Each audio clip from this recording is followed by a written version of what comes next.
కోనసీమ జిల్లాలో ONGC gas leak ఘటన తీవ్ర భయభ్రాంతులకు గురిచేస్తుంది. మల్కీపురం మండలం ఇరుసు మండలంలోని ఓఎన్జీసీ డ్రిల్లింగ్ ప్రాంతంలో భారీగా గ్యాస్ లీక్ అవుతుంది. ఓఎన్జీసీ పైప్ లైన్ నుంచి గ్యాస్ పైకి చిమ్ముతుండటంతో 100 నుంచి 150 అడుగులకు పైగా మంటలు ఎగిసిపడుతున్నాయి. ఘటన జరిగి గంటలు గడుస్తున్నా మంటలు ఏమాత్రం అదుపులోకి రాకపోగా అంతకంతకు భారీ ఎత్తున ఎగిసిపడుతున్నాయి. దీంతో మంటలను అదుపు చేసేందుకు ఓఎన్జీసీ ఫైర్ సిబ్బంది తీవ్రంగా శ్రమిస్తున్నారు. మంటల ధాటికి వందలాది కొబ్బరి చెట్లు కూడా కాలిపోయాయి.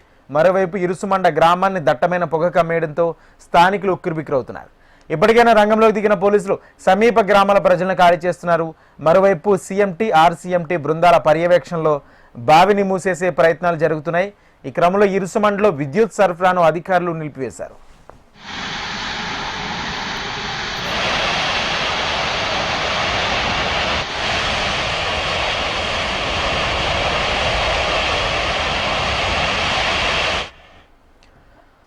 కోనసీమ జిల్లాలో ఓఎన్జీసీ బ్లోఅవుట్ ఘటన ఇప్పుడు తీవ్ర చర్చనీయాంశమైంది. మల్కీపురం మండలం ఇరుసు మండలం ఓఎన్జీసీ డ్రిల్లింగ్ ప్రదేశంలో ఈ ఘటన చోటు చేసుకుంది. అయితే ఈ డ్రిల్లింగ్ ప్రదేశాన్ని గతంలో ఓఎన్జీసీ అన్వేషించి ఆ తర్వాత వదిలేసింది. ఆ ప్రదేశాన్ని ఓఎన్జీసీ సెప్టెంబర్ 2024లో డీప్ ఇండస్ట్రీస్కు సబ్లీజ్కి ఇచ్చింది. వనరుల ఉనికిని అన్వేషించడానికి, గ్యాస్ నిల్వలను పరీక్షించడానికి గతంలోనే డ్రిల్లింగ్ పూర్తయింది. ఈ క్రమంలో ఇవాళ సుమారు 2.7 కిలోమీటర్ల లోతుకు వెళ్లి పెర్ఫోరేషన్ కార్యాచరణ నిర్వహించారు. దీనికి వర్క్ ఓవర్ రిగ్ అని పిలుస్తారు.